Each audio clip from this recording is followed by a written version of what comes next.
Welcome to the Pop Tower Podcast with your host, the man behind the myth, Peter Dawson, and the Soulful Lordy, James Bullock.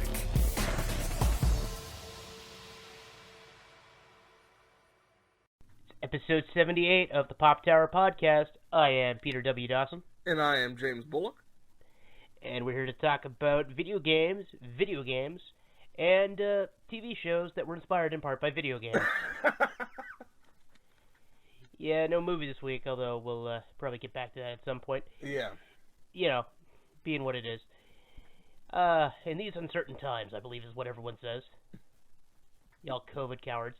But before we actually get to even what we're going to talk about, we're recording this right after the, well, not right after, a few days after the PlayStation 5 reveal. Yes. So, wanted to get our thoughts here. James, you want to take first crack at it? Yeah, first of all, they should have started off with the Spider-Man reveal first. Because I swear, one of the highlights. Yeah, that was not only one of the highlights, but the fact is that we're still promoting Grand Theft Auto 5. I do not understand it at this I point. I don't get it for the life of me. And we've talked about this. Like, Grand Theft Auto 5 was one of those experiences that when we were in it, we were really enjoying it. But the further we removed ourselves from it and started thinking about it more and more, it was like, oh man, this was not as good as we remember it being. And, I kind of hated it at the time. Yeah, and then somehow this game has made it through 3 generations now. I think it's because it's making Rockstar too much money. And especially since Red Dead Redemption 2's online service pretty much flopped. Yeah. Well, I'm just thinking about the fact that GTA Online, they flat out added a casino. Yeah. So you can gamble real money to win fake money. I have so much hatred for that concept, I have to say. It's so bad. Like, speaking as a guy who has gambling addiction problems, I hate that. Yeah, it's ridiculous. It really That's worse is. to me than loot boxes, and I hate loot boxes already. Yeah. I mean, at least you feel like you're actually going to potentially, as terrible as it may be, get something. Ironically enough, we got a game that we're talking about today that actually has those loot boxes, but they do it in a way that's at least serviceable. Whereas with, like you said, Grand Theft Auto Online Casino, no, we just want to take your money. Yeah, I know. Like, I hate that so much. That was, I refuse to watch Let's Plays that are in the casino there, because I'm just like, no. No, it's just boring, period. Like, I've never been a big fan of the GTA Online experience. Like, I remember when it first came out, I was trying to get into it. It was so bare bones at the time, for one. And after that, I just never really came back. I didn't care enough. Even with the only thing that had me interested was the heist, and then that kind of was done pretty poorly. So it is what it is. But Spider-Man, the Miles Morales version will be a holiday exclusive. I'm assuming it's going to come out maybe the same day that the PlayStation 5 drops.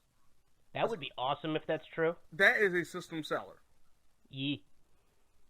It's probably the biggest one. I mean, there's other games they showed off that look pretty good, but that's probably got the biggest name brand recognition that is unique to the console. And that was the only one that had kind of a date that you looked at and said, oh, that's actually reasonable, considering the fact that we don't know exactly when the PlayStation 5 is coming out. Yeah, because of course they want to do before the end of the year, but... Right. You know, I mean, like, I totally understand production being delayed and everything, and shipping being more complicated now. The fact that I can actually still get some of the stuff I order online relatively quickly. Yes, in a reasonable time frame. Like, the only thing I've noticed, for me personally, just GameFly has really been slacking. And I understand, I'm not going to hold it against them when it comes to just the mail service that is GameFly right now. It's been a little rough for timing than it was, say, a few months ago. But, yeah, like I said, you can't hold that against them. It's just, as you said, it's a sign of the times right now. But in terms of just general, like, ordering stuff and just being supply ready, I'm actually surprised it's been as smooth as it has been. Mm-hmm. No, I still got some of the games we'll talk about later that one of the ones I ordered, I actually got it in a pretty reasonable time frame. Mm-hmm. So I was pretty happy about that. But, yeah, though, going back to the PS5, I'm a little worried about the controller. I said that in Facebook. We talked about it. Like, yeah. I do not necessarily feel that it looks very comfortable. Yeah, well, that was the thing, because the PS4 controller is one of my favorite controllers ever. Right. It's not the most appealing looking controller, but man, is it comfortable. I honestly don't find it fairly appealing myself, but, you know. I guess like for me, it's like, oh man, like you just bloated up the DualShock 2 too much for me. Yeah, but the overbloating works. Yeah, That's what I like about it. It's so comfortable. I really do enjoy it. Yeah, no, like I don't get any like the only other controller I could think of where I held it for hours and never got hand strain was the SNES. I can say that about, also I can say that about the original PlayStation. Same for the controller too. Yeah, to a degree. Yeah. I mean, like I think that one still kind of wore me out a bit just because the slight angular nature to it. Like as opposed to like the bloated one fits more comfortably. Is what I'd really come down to. So I'm worried that this one that looks like it's trying to go more sleek might be going too sleek. Yeah. I don't necessarily mind the white aesthetic. No, I'm actually perfectly fine with that. My Xbox One S, Xbox One S. Oh man, I see these weird names. My Xbox One S is of course white, and it stands out so much more compared to my PlayStations. Oh yeah. I know, like, and I do appreciate the new design to help with the cooling because, like, my PS4 in particular has cooling problems. Oh yeah, no, I actually now have to take it apart. I gotta put some air in it because it is starting to sound like a jet engine again. I had this problem. Ironically enough, we talked about Spider-Man. I know they're kind of comparing it to possibly Uncharted Lost Legacy in terms of like length and how much it is going to offer.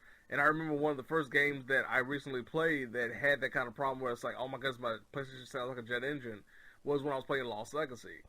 And now, once again, one of the games we're going to talk about today has had that same problem, so I know I need to put some air in it and blow out whatever dust is collecting in there.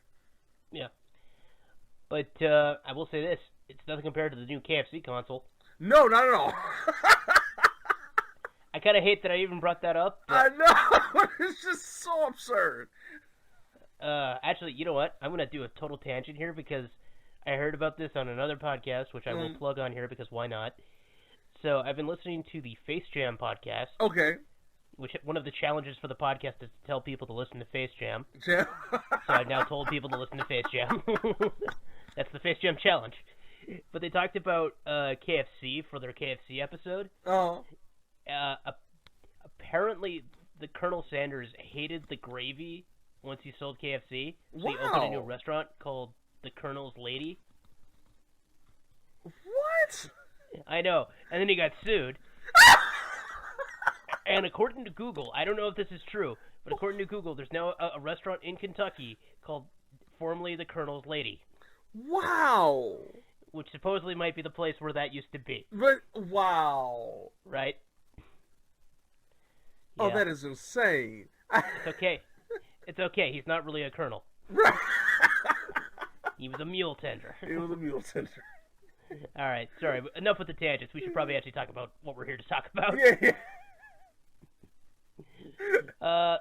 So that's fine, because one of them we're probably not going to talk about very long, because, I mean, we're just going to, this first one in particular, we're talking about Persona 5 The Royal, or Yes. Persona 5 Royal,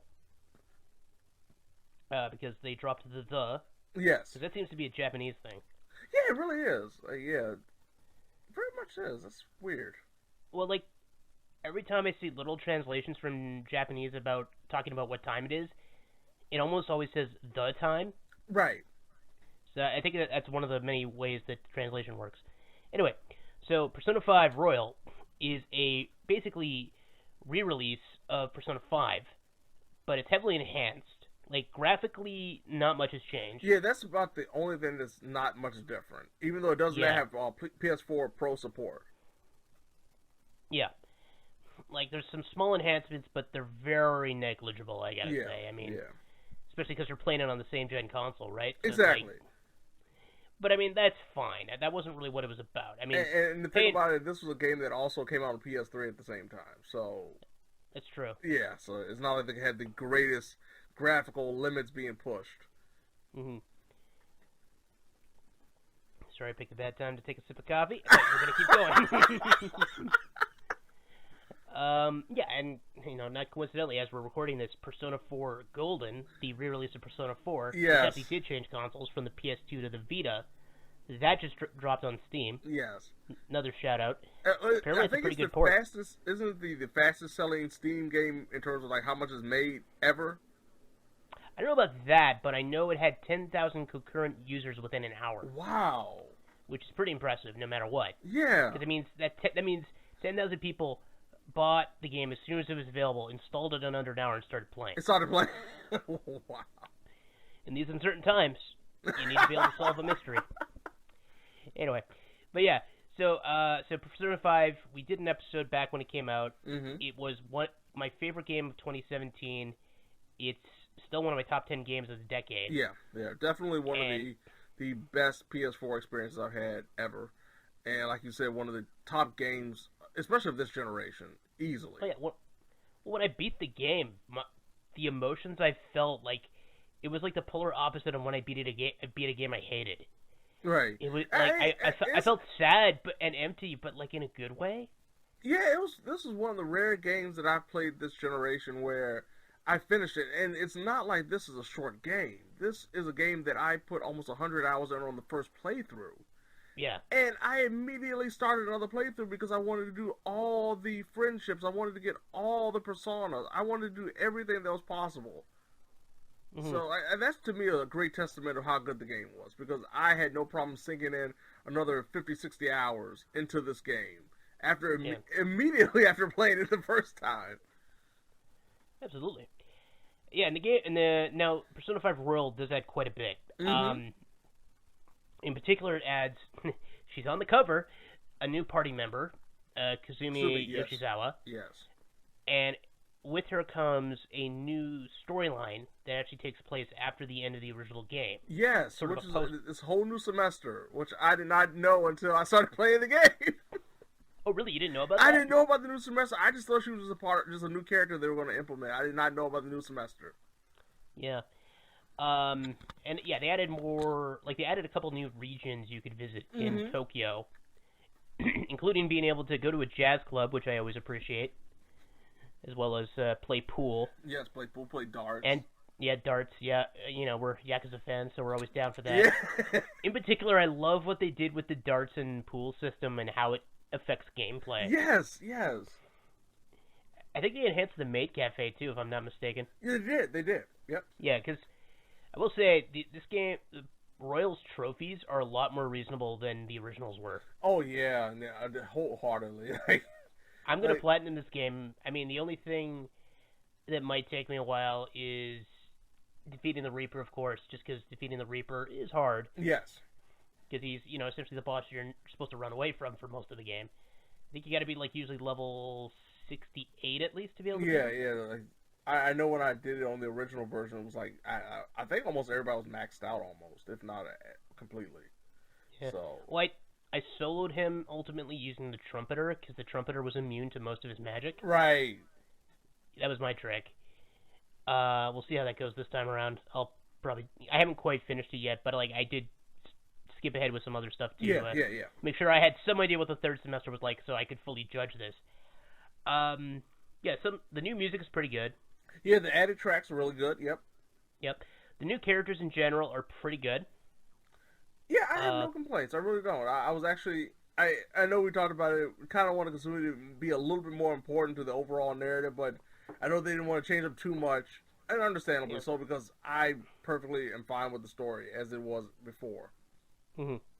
Well, the one thing that does annoy me about how they handle Kazumi in particular is they kind of shoehorned her into a few bits, but then wanted to go back to the main plot as quickly as possible. So whenever the game focuses on her early on, half the time it can feel a little bit like a non sequitur. In particular, there's a common thing in loading screen type moments where it'll show a shot of an area, say a school hallway, and you'll just see random text bubbles pop up where characters are talking about something, and they're usually talking more or less about the same thing. Early on, they start bringing her up, but only in like one of the 4 text bubbles. Right, yes, so it's like, yes. So it's like 3 people talking about one thing, and then the other guy's like... she gets her name dropped. I'm like, that's a little clunky. Yes. Which is a shame, because like, the stuff they do with her is pretty... Because she comes off initially as very much the typical anime female lead love interest character. Yes. Which is fun. I'm not criticizing that, but like... And then once you get to learn more about her, much like every other character, you know, she has a great amount of depth to her, and it's very interesting. But it's like, yeah, like when you first meet her, somebody's trying to grope her on a train, which I've seen at least 2 boy meets girl moments in anime where that happens, and then the boy does something about the creeper. Right. And in this case, she has the great moment where she starts calling him senpai, which is accurate because she is younger than him. Mm-hmm. And at one point, she sneaks up on him in a souvenir shop, and it's the cutest thing. Like in Hawaii? Mm-hmm. Yeah, okay. That's one of my favorite new scenes of the whole damn game. just you're just looking for stuff, and all of a sudden she sneaks up behind you and goes, "Hey, senpai!" Yeah.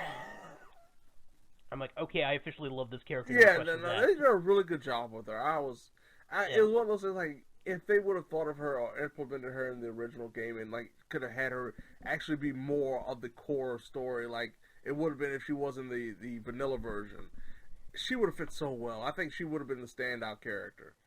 Oh, absolutely. No, she's very well done. And, like, I don't want to dive too much into spoilers with her character, but she offers a unique perspective on the companions. Yes, she really does, yes. In a few elements, because when she becomes a phantom thief, there's a whole thing with that. And of course, she's a romanceable companion, and her romance is actually very different than some of the other ones. Yes. And some of the new skills she gives you as well are very useful. Mm-hmm. But the other major new character they added, Dr. Maruki. Yes. Wow, is he well done. Yes, he is. I was really surprised. Because, I mean, of course they didn't really promote any more of the companions outside of Kasumi, but like when I first got a hold and was able to understand his dialogue and really get into his character and the presentation of him, I was surprised to think, like, man, I really wish these characters were the original version. Yeah. No, he's definitely, like, if he could be the standard for character writing. Yes. No, I don't think anyone would ever have a problem with these, because like the one criticism Royal gets is it's a full price game for a game that came out 3 years ago. But I mean, it's heavily remastered. But even then, there's certain elements of a remaster you would expect that aren't in it. You just can't. I mean, you can't overcome. It is a part of the game. It's going to be that. Yeah. So there's always the why couldn't it have just been like a DLC expansion pack? You know. That's always going to be, I think, a problem people have with this, and it's a fair criticism. And especially when it comes out so quickly after the original. Yeah, I know. That's the other, because, like, Golden, at least it came out originally on a different console. Yes.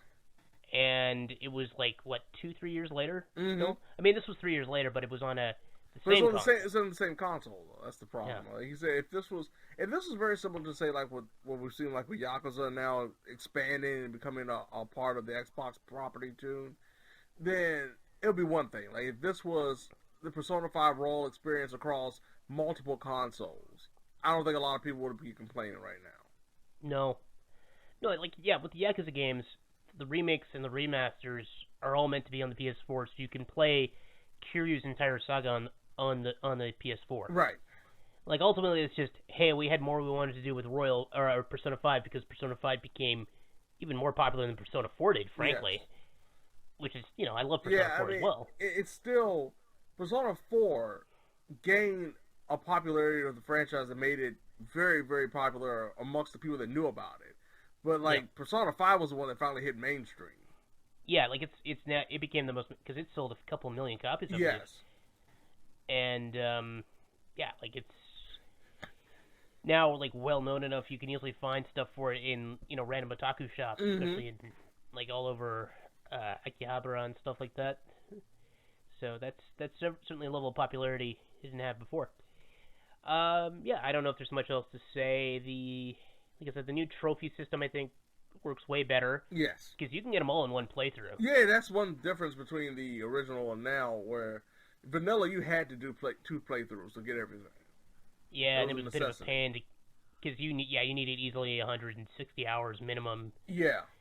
In this case, you could probably do it in a little less than 120. And then you have some of the gameplay adjustments that definitely make it a lot easier to get through the game than it did in the vanilla version. Well, yeah, the bullets always get restored after the end of a battle for guns. Is the big one.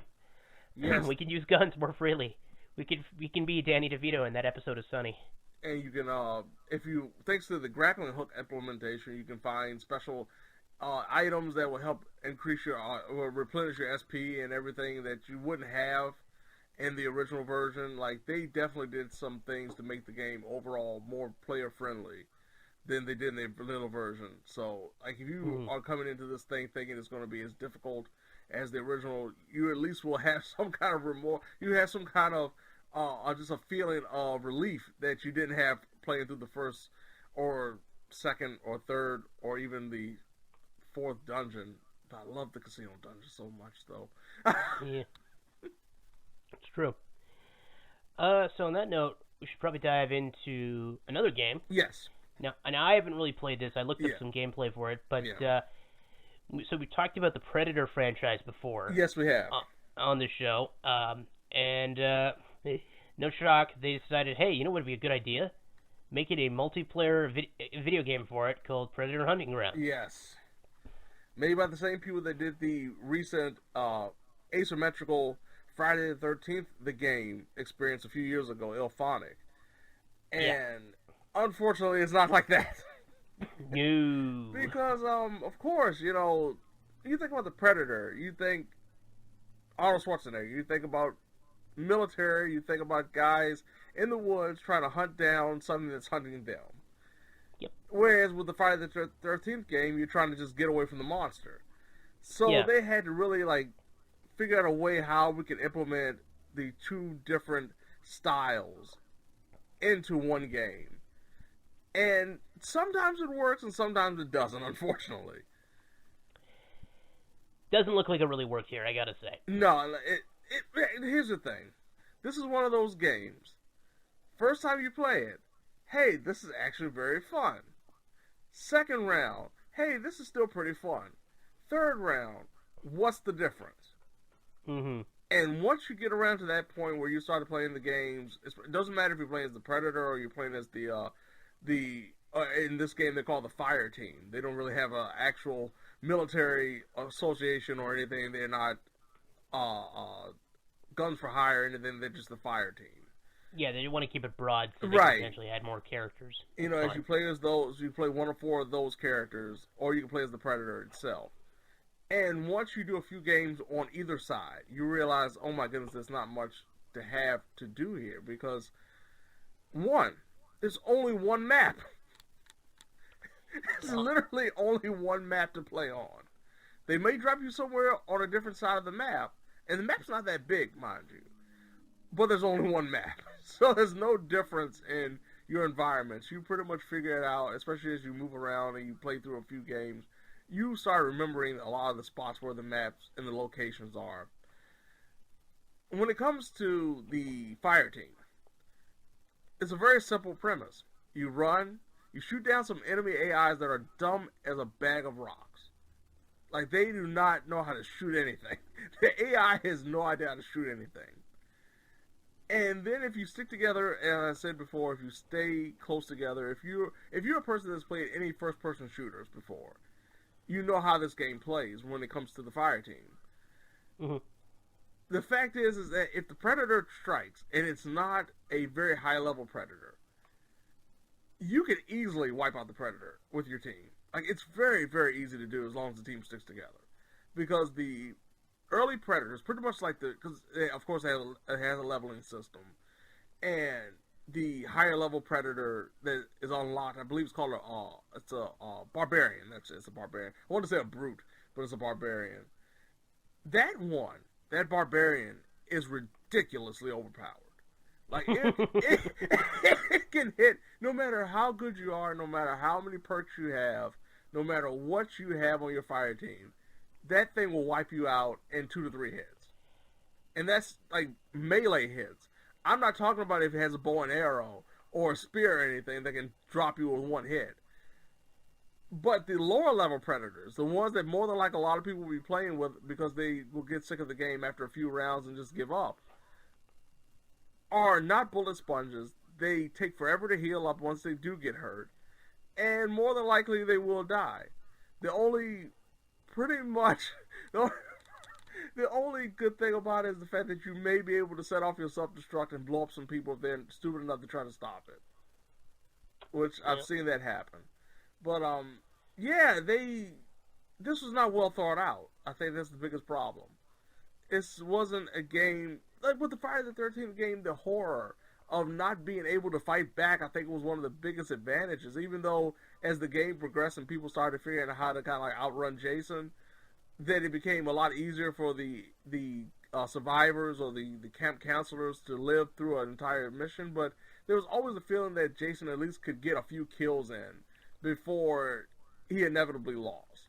Whereas with the Predator hunting grounds, it's very rarely that you feel like you could, as the Predator, have a good chance of winning if you're, say, just starting out, or you got a mid-grade, or you're fighting a fire team that's really high-leveled.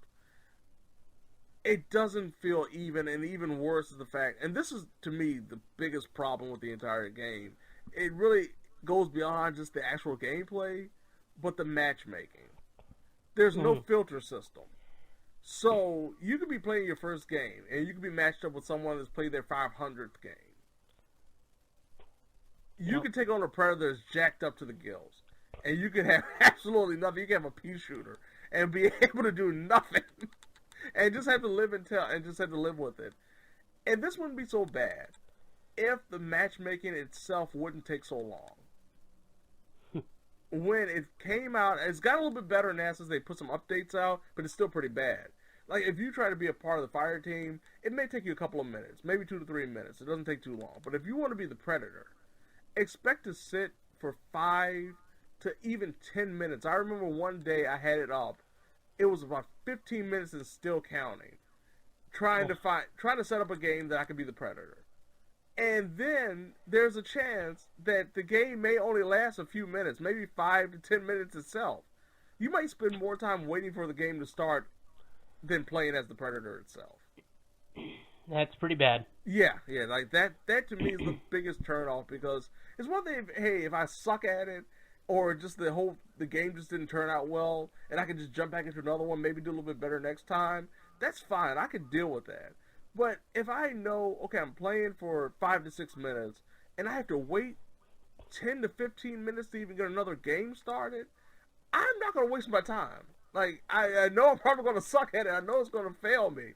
Why should I even bother? Even if I want to play with Arnold Schwarzenegger. Like, I just can't even do it. I can't do this anymore. Yeah, I hate to sound so negative about this, especially after coming off such high praise for Persona 5 Royal, but this is the tale of two different games. One is great and one is really much crap. Yep. I don't know if I can add anything, because like I said, I haven't really played it. It's fine. No, it's one of those things. I'm really disappointed because I really do enjoy the Friday the 13th game by the same developers.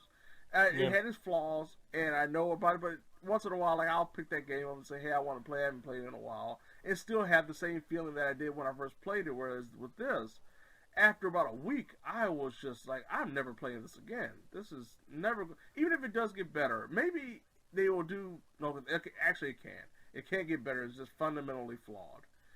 No, there's no getting better. Sorry, Predator fans, but just don't think that this is going to be a good experience. Unless you really want to... Unless you really just like to watch paint dry. Like, that's pretty much the best equivalent of it. Oof. Yeah, if you just want to watch paint dry. Slipping that in at the end there. Yeah. The only positive, I mentioned it earlier, I will give it credit, when it comes to the loot boxes, they're only reserved to skins and unlockable items, but you only get those points to buy the loot boxes with the in-game currency that you get by playing through games. So they don't ask you to pay real money for pretty much useless skins. Mm-hmm. But it's one of those things where it just felt unnecessary to begin with. Like, they give you the option of unlocking them without the loot boxes. Like, you can just pay for them with the in-game currency. So the loot boxes really aren't necessary. you're doing the same exact thing. It's just you're going through a whole other process. And that makes me wonder, down the road, will they add some kind of financial institution to it? But knowing more than likely, since the game has failed so badly, I don't think that'll even get a chance to happen. That'll be good. Yeah. So, Predator Hunting Grounds, no. Yeah. I was just going to say, it's like, at least, man, the only thing worse than spending money on loot boxes and then feeling dirty about it is spending money on a loot box and feeling dirty on something that is almost immediately going to be defunct. Yeah! The problem is these games go away. I know, and that was actually something I was thinking about, going back to, we'll go right back to the beginning of the podcast here, with the PlayStation 5, and that's one that I just thought about we forgot to mention, is the fact that there will be two versions when it comes to this PlayStation 5, and we'll have one with a disc and one that will be all digital. Yep. And I just thought about it when you said it, like, there's going to be a time when we have these games that won't be able to function anymore. We will have games with servers shut down that won't have any single-player offerings, and they were bad enough when they existed, but even afterwards they'll be even worse because you can't even do anything with it. Oh yeah, and I mean, we already have that problem. Exactly. Like I said, it's one of those things that we're getting closer and closer to that, where that's going to be the norm, which is actually kind of scary because, like, I'm definitely getting, and I'm assuming you probably will be, when the PlayStation 5 drops and we do get one, we're getting one with the disc. I am, yeah. Yeah, same here. Like, I'm fine with digital purchases, but I just know, we're coming to that day where one day we're going to have all of our stuff is not going to be able to function in 5 to 10 years compared to games, as you said, talking about the SNES controller. You can, if you have a working SNES, you can pop in the cartridge and play it right now. Oh yeah, absolutely. And if you have a working cartridge, you can plug it into some special retro consoles too. Exactly. Whereas with this, more than likely in about 5 years, nobody can play it. And in probably a year's time, nobody will even want to play it anyway. So this is one of the situations where there is no loss. Yeah. It's the thing. But, yeah, in this case, well, let's move away from something that left a real bad taste in our mouth to a series it's had some real highs and some real lows. Yeah. Speaking of freedom of choice. Oh, boy. So, Westworld Season 3. We've talked about the first couple seasons before on the show. Yeah. Yeah, this is very much like I was about to say, our first season we pretty much universally liked. Yeah, pretty much. Second season was a mixed bag. Yeah, and like I found out later on that one of the reasons the plot for 2 got weird is because apparently somebody on Reddit figured out what they were going to do. Yeah, I actually found that out literally this morning. I was looking at reviews of it just to see what people thought, and I did not know that either. That is a bewilderment to me that somebody figured it out. As screwy as this show can be sometimes. But before, of course, season 2, it wasn't as wild and as hard to comprehend as it is now. So this is kind of an angry episode because we've been ranting about things we hate. Can I just say, don't try to outsmart Reddit. No! There's more writers on there than on your show. Yeah. I mean, there's no point in doing that. And the thing about it, if someone figures this out, it's not going to necessarily be to the detriment of your show. No. You're telling me that someone didn't figure out that Maggie Simpson shot Mr. Burns? Yeah. They went with it. They still went with it. Absolutely. And I mean, yeah, like they did set it up very well in that episode, and even though they had a whole summer for people to guess, they did it. I mean, like George R.R. Martin, like when he asked the showrunners for Game of Thrones, "Hey, who's Jon Snow's father?" and they answered correctly, he went, "Cool." Right. He didn't say, "Oh no, now I have to change all the books." Now I have to change everything. No. Like Just this mentality. Just because it's obvious doesn't mean it's bad. It means you're a good writer. Right. It means you set things up well. I mean, like we talked about before with what was it, She-Ra? How like the earlier seasons it was like, wait, are they gay? And then you come to the end, and like, oh yeah, they're totally gay. Right, exactly. Like, the payoff is well worth the journey. Like, I'm perfectly fine with that. Yeah, like, imagine if those writers were like, oh wait, they know we're gonna have these two kiss. We gotta change it to someone else. And then next thing you know, she was making out with. He-Man just shows up out of nowhere. Yeah. It turns out Catcher was actually in love with He-Man. Yeah. Like, I don't know. Okay, I got that on my system. I had to get that out. Oh no, Let's talk I'm with about you on season that. 3. I'm with you. Where Giggles is just here so he won't be fined. Yeah. There's a very fresh reference I just made. For those who don't get that joke, Marshawn Lynch famously said at one point, "I'm just here so I won't get fined." Yes. And he's a recurring character in season 3 of Westworld, playing Giggles, which is an interesting post-football career for him. But you know what? He was fine. Yes, it really is. That was just something we kind of riffed on, I think, at one point, so I wanted to bring it up. Yeah. Anyway, so yeah, season 3, very different because it's set primarily in the real world, as opposed to being on one of the parks most of the time. And it follows basically. Ultimately, it's about trying to take down corporate overlords and a society that is very much, despite appearing utopian, not being. Yeah, it's one of those things where we've figured out now more that society as a whole is being numbed. Yeah. And it's being put in a position where it's forced to pretty much remove itself from reality. Even for those... Because when they first presented Westworld, in the sense of Westworld, the amusement park, it was kind of like one of those things like, hey, it's for the rich and famous to get away and do whatever they ever wanted, their earthly desires that they never could do in the real world. And now we're starting to find out that no, it goes beyond that. It's these corporations now dictating how society is functioning and really removing their sense of freedom and free will in the same way that we discovered that the AI and the robots that were a part of the Westworld amusement park had been controlling their entire existences. Yeah, no, it's we're basically seeing what the point of the park is to influence the rest of the real world and such. Right. And as a result, we get it's really kind of a chaotic tale because it's an 8-episode season, and early on, basically every character gets their own episode. Yes. Like, one of the best episodes of the season, arguably, is following the host replacement of Charlotte. Because at the end of season 2, Charlotte got replaced, and, like, her trying to impersonate a woman and,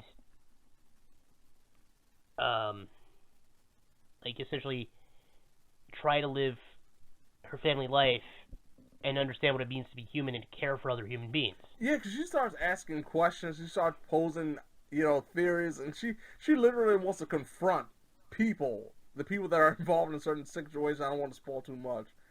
And she has to reel herself back in because you realize she's supposed to be playing this role in the real world, which is amazing because that was one of the things that we were kind of teased at the end of season 2 where, the robots and the AI, and then they've kind of spread out into the real world, and then you still see these people trying to pretend to be something that they're not. Yeah. Even in the real world. And yeah. The new situations they're confronted with, which are very human situations, they actually do a really good job. Like, in particular, Tessa Thompson. Yeah, that's my girl, but I have to say, I'm not trying to be biased when it comes to this, but she was such a standout character this season. Absolutely. Yes, Charlotte's character was absolutely marvelous this season. Well, I mean, like, I loved Sandy Newton in the first 2 seasons quite a bit. Oh, yeah. Her character was a bit weaker in this season. Yeah, she really was more this is one of the times because we know she has kind of this almost samurai, not to go back to season 2, but this she could be a mercenary to a certain extent. Yeah. And this time it's more of she's got a controlled mercenary. And some of the stuff they did with her just fell out of place for her character. Especially coming toward the end. Well, because, like, when they give her the sword and everything, I'm like, I get what you're doing, because, you know, she's still a badass robot, ultimately. Right. But, it just felt so out of character for her. Because she fought so hard to be that individual, and especially for certain people, because you know, like in the first 2 seasons, there were certain characters that she stood up for and was trying to defend. Mm-hmm. And this time she just felt like she just killed over for anybody that had a little bit of power over her. Yeah, I mean, I got that, in particular, the new character, Serac, had quite a bit of power over her. Yeah. Or I think, yeah, so, you know, I can understand that element of the plot, but ultimately it just didn't feel like a satisfying character arc for her this season. And one thing about her character too is that we've seen her try to outsmart people, and usually a lot of times she did. Like, she was always a few steps ahead of people. Sometimes it didn't work out as she would have hoped, but a majority of the time she was always thinking about what's that next step to get over on what's going on against her. And this time it was like she was just really rolling with the punches the entire time without thinking about how I can fix this problem that I'm in the middle of. She just, like, went along with it, which is really weird for a character considering, like you said, for the first 2 seasons. Yeah. Like, one of my favorites is, in episode 4, though, when she dicks with the Warworld program. Oh, yeah! Look in your pocket. That was very much a Rick and Morty moment. Like, that was like, such a great moment. Like, Rick did that in season 1 of Rick and Morty, and it's very much like essentially what she does there, and I'm like, I love it so much. Oh, boy. But, yeah, like, and then Dolores' main arc is kind of weird. Yeah, her, because they introduced her very early in the season, of course, because we're assuming that she is going to be the forefront, the vanguard of this revolution that's starting up, coming off of season 2. And even though she is, she's not really that big of a role in terms of visual. Like, we know she's doing a lot of stuff even off screen, but you don't think about her that much compared to how much you thought you would have. Yeah. I mean, that's kind of the thing. Like, ultimately, she remains too enshrouded in mystery, and the mysteries, when revealed, aren't that interesting. Yeah. So, like, the pacing for her arc could have been better. Yeah, no, I mean, they do it. The only good thing about her arc that I do like is that they introduced Aaron Paul early. Yes. And Caleb is probably one of the stronger characters this season, even if they waited too long, in my opinion, for some of the reveals with him. That was one thing I was going to bring up. With some of his character reveals, his motivation, why he is the way he is, they definitely waited a little bit too late for that, because it was one of those things like they introduced him really early, then he disappears for a while, then we come back, and now he's a really important figure. And it was just a little bit too much too fast. Like, they had enough time, they could have spread it out across the entire season to explain his motivation, what he's going with, and why pretty much Dolores and him have become connected. But, like you say, as a whole, as a character, especially somebody freshly introduced in the world in this season, it was such a great presentation. Like, he did a marvelous job, as expected, but just a great job. Yeah, like, because, I mean, the big reveal with him in the end of the season, I'm like, okay, this is an interesting interpretation of what they did with the parks. This is an interesting way to show why he is the way he is. Like, that was all very well done. Like, I really got into that, and I'm like, why couldn't they have paid? Like, I think one of the biggest problems, like, some people knocked some of the dialogue, and some of the dialogue is pretty bad. Yeah. But I don't know if everyone really talks about the pacing as much as they should. Yeah, like, that was my thing. Like, it just felt, there were moments where, and I understand, you know, the whole thing, hey, don't give everybody exactly what they want right when they want it. But, like, there were just, especially in the first part of the season, the jumps between the characters and who we're focusing on, it was just a little too much. Especially when we only have 8 episodes. I know. Like, freaking Arrested Development did it better when it came back to Netflix. Right, exactly. Like, that's the only thing I can think of. Like, they were able to put characters in their own separate episodes and still have it branched together. Oh, yeah. Like, in this case, it feels a little more like Bernard's plot is fine. Like we get some much needed scenes with him, which I really appreciated. I wanted so much more of Bernard. I know, but ultimately he just didn't do enough, right? Like, especially he was when traveling. He meets... that was the thing. He was just traveling, and you're expecting something to happen, and when it finally does, it's pretty much at the very end of the season. And then they kind of like do the whole thing, like, oh no, you were doing exactly what we wanted you to do the whole time, but he wasn't doing anything. I know. Like the most interesting thing was when he met up with Lauren. Right. Because that was something I really wanted to see once he went into the real world. Yes, that was great. That was such a satisfying reveal. Yeah, and like the stuff with William this season wasn't great. Although there was that one scene they had wanted to include. They were so happy they did, and it did turn out pretty well. Yeah. I'll spoil it if I'm thinking that you're thinking the same thing. The therapy scene. Yeah, the scene where he argues with himself. Yeah, no, absolutely fantastic. That was worth the whole episode. Oh, yeah. But I'm not going to spoil exactly what. I'll just tell you right now that his character is still alive by the end of the season. But that's all I'm going to say.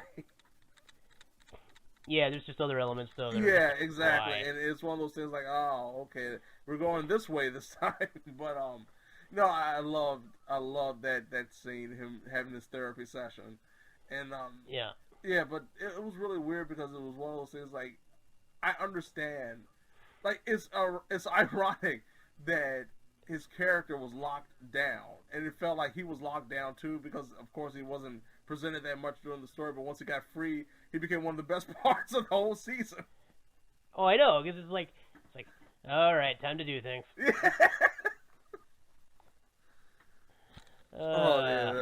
He's just absolutely fantastic overall. Like, no, of course he's Ed Harris. So he's always going to be wonderful to watch. But it's just amazing when you see him on screen when it comes to this show. No matter what he's doing, I'm always enjoying it. So, I don't know if there's much. There's something else I think I wanted to bring up too, but I can't even think of what it was now. Because, like, ultimately, I think there's a lack of depth this season. In terms of theming, yeah, is probably what the best way to phrase it. Yeah, because like we had this whole presentation of reality needs a reality check, where they need to understand how they're being pacified, and we actually get that about midway through the season, and then it doesn't really matter that much after that. I know, because it kind of becomes like, because Serac becomes kind of this master villain, and like, well, he's certainly villainous, like. And there's some interest in him. I feel like he wasn't as developed as he could have been. Oh, no, not at all. No. And so it becomes almost Saturday morning cartoonish, which I think is when the critics really started to bail on the show.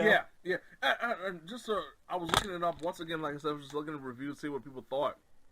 IGN completely gave up on the show after the third episode. Third episode was probably one of the best ones of the season. I don't know what happened. I looked it up. I thought maybe I was just not seeing things. Like, after the third episode, they stopped doing reviews of the whole season. Wow. Yeah, because, like, the first two are pretty solid. The third one's is probably one of the best. 4 is where it gets kind of polarizing, because you get the cool War World stuff, but then it's like, oh. And then 5 wasn't... Which one was 5? Right, that was the Serac episode. Yeah, which isn't, like I said, it's just not as deep as you want it to be. No. And then, was it 6? 6 and 7 are really good. 6 and 7 are really good. Because that's when we get more stuff with Charlotte and such. Right, and Caleb too. Like, this is when stuff starts really coming together. Yeah. Because like that's 6 is probably pretty good, and then 7 and 8 as we run towards the end, and it's kind of Yeah. I don't know. This is so weird because the original premise of the show was so ingenious. And I mean, it's not like we haven't seen this before. Literally, we've seen this before, but just for a modern take on it. And the first season was so well done. And it left with you with so much intrigue. And then the second season did a good enough job. There were definitely some issues with bloating. And then this season actually kind of scaled back. and yet it still had that feeling of, oh my goodness, you still could have scaled back a little bit more and tightened up a lot of things, especially when it comes to pacing. But with each season thus far, and it's only been 3 seasons, but I must say that my intrigue for the rest of the series has gone down following season 2, and now it's even going down further following season 3. Because at least with season 2, I kind of had a feeling of intrigue, like, oh, what could they do? And now with season 3, I still have that feeling of, oh, what could they do? But I'm not as invested in what could they do, because they've done so much already in terms of shaping society that we're kind of like, I know with the post-credit scene, like, we are going to go so far ahead, I believe, and then probably they had to go back and go forward and go back so much. It's not going to be as intriguing as it originally was presented, because we had a morality system. I think that was one of the biggest things when it comes to season 1 that made it so gripping, was this idea of morality and what constitutes being a human life, what constitutes life in general, right? And your actions and everything else. Like that morality system played such a major role in why season 1 was so fun to watch, and that's pretty much been tossed out the window. It's kind of the frustrating thing, because like they spend all this time building up these really interesting characters, and then it's like, all right, now they're gonna fight, and I'm just like, I get wanting, like, I feel like they really wanted to play with the spectacle they kind of introduced, especially in, like, you know, I'm just thinking about, like, what was it, at the end of season 1 when they looked by Samurai World, and then, like, you had Armistice getting the katana and everything while also having, like, an automatic weapon. It's like, oh, yeah, this is what the show's going to be now. And I'm like, well, first of all, Armistice isn't even around anymore, which really made me sad. But, worse so, it's just like, why? I don't know. It's weird. Once again, another mixed bag. Like, they had some good episodes, but it's sad that out of 8, I can say maybe 3 to maybe 4. I could give maybe 4 when it comes to episode 7. But even then, like, a solid 3 episodes. Like, 3 out of 8 is not that good. That's not a good ratio right now. No. I'd probably say 3, 4, and 6 are the best ones. Yeah, that's probably about the best ones, yeah. I mean, like, 1's interesting enough, but it's not the same. Yeah, no, it's got a nice little hook, but it still wasn't like the banging first episode you would have hoped for the season. Mm-hmm. No, 3, 4, and 6 are definitely like the best episodes of the season. And like I said, if I want to give it a halfway mark, I'll give 7 that number 4 slot. But that's kind of like just trying to throw a dog a bone in this regard. Yeah. And I was really looking forward to this season, unfortunately, because I love the show. I love the first season. Like I said, the second season was a little bit rough at parts, but I kind of gave it the benefit of the doubt. I understand they were kind of expanding upon the world, and you know, it's kind of some birthing pains, and then come to find out, like you said, they just redid everything because somebody figured it out on Reddit. But yeah, season 3, I just didn't give me a lot of hope for the upcoming season. I'm assuming it has been renewed. Yeah, there's going to be a 4th season. Yeah, because I know they were saying that they were originally trying to work for a 5-season arc, and I just don't know how we're going to pull this thing together for season 4 then, after this. Well, it sounds like it's just going to be season 4. Oh, I can understand. Honestly, after this season, seeing like the critical reaction and even the ratings, because the ratings have dropped a lot compared to season 2, I can understand why they might just reduce it to season 4. Everything dropped after episode 4. I know, I saw that. Yes, I saw that. Critical ratings, actual ratings, everything. Everything. It is crazy. So I guess that'll do us for this episode. I don't know. I just kind of don't want to linger on this anymore. No. Like I said, it's just hopefully season 4 will be better. Like just be that redeeming season. That's all I can ask for. Yeah. And I guess we'll just end on a serious note. Just be kind to each other. Yeah, of course. Treat each other as human beings. Like, even if you think the person's a robot and you don't respect their authority. I mean, you will not know the difference. Probably not. Have I told you how many times I've gotten calls from AI and then I get a creepy laugh saying, I am a real person? It disturbs the hell out of me.